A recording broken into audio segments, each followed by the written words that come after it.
Now I want to look at Milton Friedman and the Chicago School. Milton Friedman, of course, is famous, former president of the American Economics Association, Nobel Prize winner, wrote best-selling books, Capitalism and Freedom and Free to Choose, the latter of which was turned into a popular television series. They approach the question by using an empirical methodology. That is, for them, it's about testing the power of theories. So they approach it by presenting hypotheses. We predict that X will result in Y. So, for example, if you increase the minimum wage, the result of that will be that lower skilled workers will find it more difficult to find employment. And you can test that with empirical evidence. Why do they think government should be limited? It's because they believe that there is such a thing as market failure. Markets sometimes fail. But there's also such a thing as government failure, that governments often fail. And they say if you compare those two things, usually government failure is much greater than market failure. So whereas what happens in so much public debate, politicians identify a market failure and therefore assume that a perfect government can come in and solve that problem. Whereas the Chicago School says that's not right. What we need to do is to compare imperfect markets with all the imperfections the Chicago School recognizes with imperfect government, with all the problems that government have. And they say normally when you do those two things, government failure is so much greater than market failure. So what there is a gap between the intentions of policymakers and the actual results and consequences of what they advocate. Sometimes, for example, policies lead to the opposite to that of which was intended, perverse incentives. For example, the idea of rent control is to provide more opportunities for poorer people to provide housing. But by reducing the price of rental property, what you actually do is reduce the supply of rental property. It actually makes it more difficult for poor people to find housing. It has the opposite effect to what's intended. Then there are many other government policies which might actually achieve the goals, the positive intended consequences of policies, but it ignores the negative unintended consequences of those policies. So, for example, raising the minimum wage, there are some people who benefit from that. They get a higher income because of it. But it ignores the negative unintended consequences. That is, larger numbers of people can't get jobs at all. And so we need to compare both the positive consequences, which were intended, and the negative unintended consequences. And the Chicago School argues that normally the negative unintended consequences are greater than the positive intended ones. But it's an empirical question. We have to examine what the evidence say.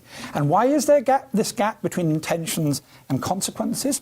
They argue it's because policymakers fail to take into account the importance of self-interest in explaining people's behavior. They ignore human nature. What should be the role of government according to the Chicago School?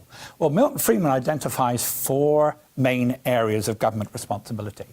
First of all, to protect us from our enemies, both internal and external enemies. We need a military to provide us for defense against our foreign enemies. We need a police force that the government provides to protect us from our internal enemies, such as criminals.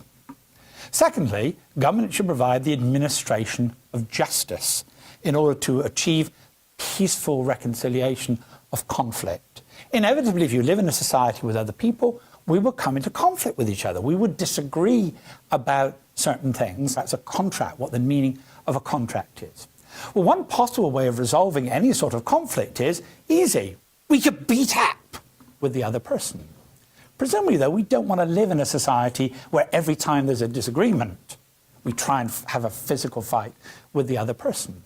So we want some neutral arbiter that we can go to that is not connected with either side, and they will be an arbiter and say, yes, this is what the contract means. This means you were right and the other person is wrong. So it's the job of the government to provide these courts that we can go to. The third area that Friedman argues is that there are some things not many, but there are some things that the marketplace, through voluntary exchange, cannot provide satisfactorily. And they take two different forms. First of all, what economists call public goods. This is not the same thing as being necessarily being good for the public. Public goods for economists have a very particular meaning. Public goods have two characteristics. First of all, you can't exclude people from the benefits of this program. And the second thing is they're non-rival. The fact that I consume more of it does not mean that you have less of the product. Best probably illustrated by an example. The classic example of a public good is defense. I'm not yet an American citizen, but I live on American soil. Supposing I didn't want to pay my taxes towards defense, I would prefer to be defended by Her Majesty the Queen, and therefore I'm not going to pay my taxes for defense. The problem with that is I do live on American soil. That means the American military are going to defend me whether I want it or not.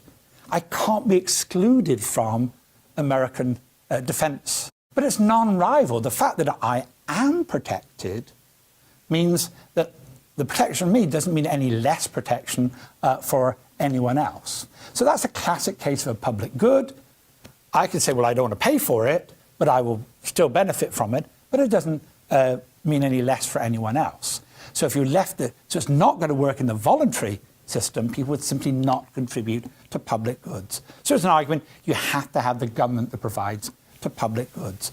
The second main area that Chicago School talk about are negative externalities.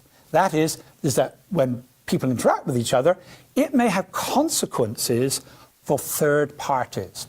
The classic case of that is pollution. I may be producing a good, but I produce pollution, which then affects the people who live in the neighborhood. So it's argued, Chicago School says, we need some way of controlling these negative externalities, such as pollution.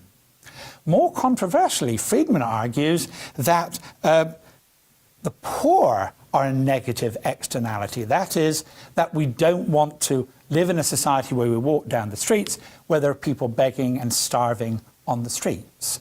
So he argues it's a negative externality to live in a world where there's lots of poor people, and therefore he justifies as dealing with the negative externality some form of social safety net. And the fourth area he says the government needs to act is protect the irresponsible, those that we assume are not capable of looking after themselves.